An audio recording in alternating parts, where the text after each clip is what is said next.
Kevin, we're here outside Bishop area. You can see the hole in the roof behind us. The playground left damage from this storm. And all over the playground here, there are pieces of this roof. You can see large pieces of wood, things like shingles, things like ceiling tiles from inside the school. And this stuff that looks like snow, well, that's insulation that was in the school. And this is just some of the damage you can see from the outside. Now, we've checked a lot of things out about this snow, but there's one snow fact left to figure out, and yep, it's perfect for a snow angel. Live in Petoskey, Xavier Hershovitz, 9 and 10 News. Whitney, there are several big changes. First, Governor Whitmer issued an executive order making this a mail-in election. She was strongly encouraging people to vote absentee. That means each jurisdiction will only have one polling place open. For those here in Bear Creek Township, that's Township Hall. Election workers will also be wearing personal protective equipment, strongly encouraging voters to come out wearing a mask and practice good social distancing while they're at the polls.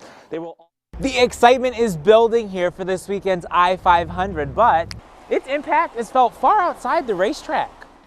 We enjoy serving the public. That's what we really do.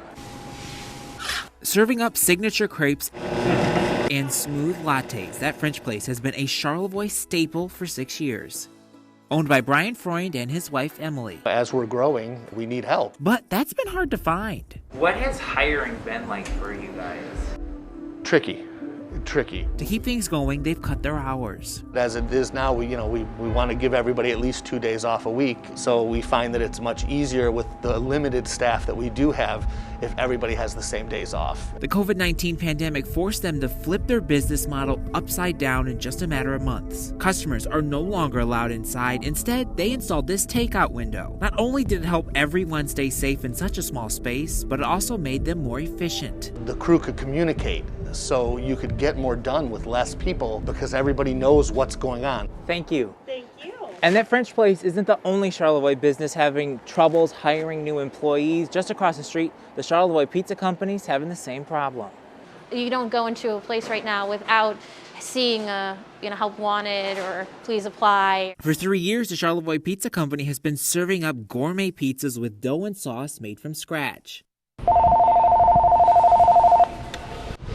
Thank you for calling Charlevoix Pizza Company. Christine Tate is the general manager. We had to adjust our hours for a couple of months because we couldn't get enough staff to open every day. After posting on job board after job board and telling everyone they knew. I mean, we went months without a single application with doing everything that we could. So it's been a struggle. They even had to close for 2 weeks when they lost some of their summer staff. With everything going on, we just couldn't find anyone. It was a huge, huge struggle. This isn't just a problem in northern Michigan. This is happening all across the state. When I talk with the other Michigan Works, they're experiencing the same problems. Jane Lindblom is the Regional Business Services Director for Northwest Michigan Works. They estimate there are at least 3,000 openings in their 10-county region alone. She says staffing struggles will end up hurting small businesses the most. It's particularly more difficult because they might not have the cash reserves. You know, they could be a mom and pop type store, restaurant, and they just don't have that reserve like larger corporations might have. Is it that there are just not enough people for these jobs, or the people are there and they just don't want to work? It's hard to put your finger on it, but I think it might be a little bit of both, depending on what the industry is. If you're collecting unemployment and you're probably making more money than you might be if you were working. So there's little incentive to go back to work. But there could be other issues like childcare. You just don't know. The Charlevoix Pizza Company has since been able to rebuild their staff, and they are back open for both lunch and dinner. We were very fortunate that our regular customers came back right away. That French place is pushing through too. We're still growing. So, I mean, it hasn't stagnated the business at all, fortunately. The unfortunate part is it just means my wife and I work way more hours. Michigan Works says part of the problem attracting people here is them having somewhere to stay. Affordable housing is a huge issue, and that's where Megan Vaselli picks up the story tomorrow night. In Charlevoix, Xavier Hershovitz, 9 and 10 News.